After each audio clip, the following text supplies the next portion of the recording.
La la la la la la la la la la la la la. Get your hair ready for the big show. What is up, everybody? It is now time for me to wow you with my predicting techers, as it were, for the Champions League final and the Europa League final. And I know that I haven't mentioned that competition at all at any point, and I just want to apologize. You should have been treated better at Europa League. And not just me waiting for two clubs who are looking to regain their former glory to get into the final for me to give you some attention. And yes, I'm talking about Manchester United and Ajax. With both of these clubs missing out on winning their respective leagues and league cups, this is it. This is their last chance, their best chance, their only chance to win a significant trophy this season and to automatically qualify for the Champions League next season. So here's what United needs to do to win this game. 1, go right at them. Because before this game kicks off, Ajax will have not played a game in 12 days. So they're definitely not going to be as sharp at the start as they should be. So if United can score in the first 15 minutes, it could make a big difference mentally when Ajax is like, oh my God,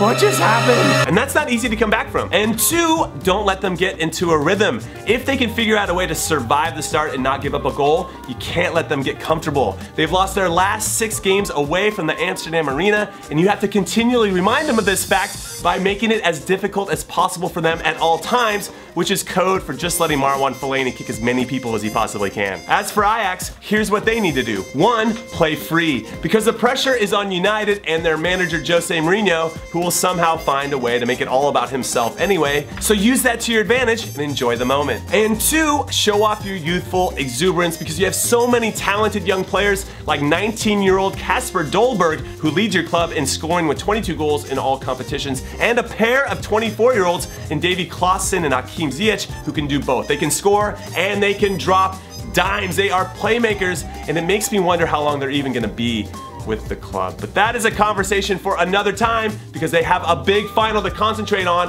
a final that everyone is gonna be watching so they can shine and potentially outshine another talented youngster, Marcus Rashford. So my prediction, as much as I have given grief to United for that 25-game unbeaten streak that saw them go from 6th in the table to 6th in the table, I do appreciate the mental fortitude that the group forged together during that time span where they didn't necessarily learn how to win, but they did learn how to not lose, and I think there's some value in that. Also, let's be honest, Mourinho is the master of finals and one-off competitions. He's won 11 out of 13, and the 2 that he's lost were in the Copa del Rey and the Portuguese League Cup. I don't know if those count as much as the Europa League does. We could argue. So with that all in mind, taking all of this stuff into consideration, I think United is gonna do the business and win 2-1. And now it's time for the big cheese, the top enchilada, the #1 club competition in the world, and its final between Real Madrid and Juventus. The beautiful part about this match is that history is gonna be made. Either Madrid's gonna become the first back-to-back winners of this competition since it got renamed the Champions League from the European Cup, or Juventus will win it for the first time in 21 years, which is the same season that Gigi Buffon started his professional career. So yes, a really, really long time ago. So here's what Madrid needs to do to win this game. 1, feed the bear that is Cristiano Ronaldo, because the bear is always hungry to prove people wrong and to make history, so it's imperative that he finds his way into the game as soon as possible. And 2, swarm Paulo Dybala, because he is so good at finding pockets of space to exploit, which ultimately opens up room for Gonzalo Higuain to do what he is going to do. So if Madrid can stack him up, and every time he gets the ball, there's somebody right on top of him, and even if he picks up his head, there's just a bunch of Madrid defenders around, and you force him to play sideways, which is very predictable as a defense to kind of move and adjust to that, or make him play backwards, which is very safe, and then you can move up and take that space that he's giving you to take and make the game tighter. That would go a long way to disrupting Juve's flow. And as for Juve, here's what I suggest. 1, contain Marcelo,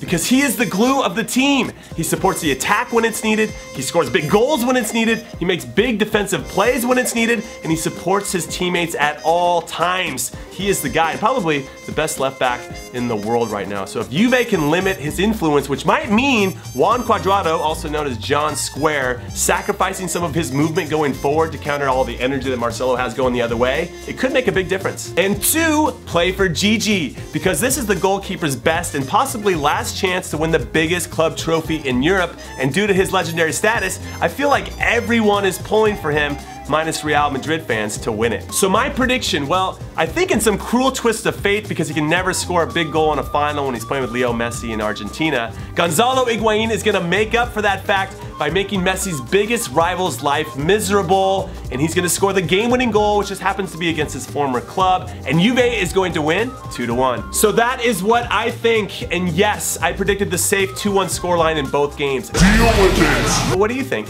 Let me know in the comments, and then we can revisit my correct predictions after both games are over. Also, apologies in advance to anyone that is thinking about buying a Warm Ballers t-shirt from warmballers.com. We're starting to run out of inventory. Yes, you should probably go get some before they're gone. That's a pro tip. That one's for free. Next time I'm gonna charge you. Later.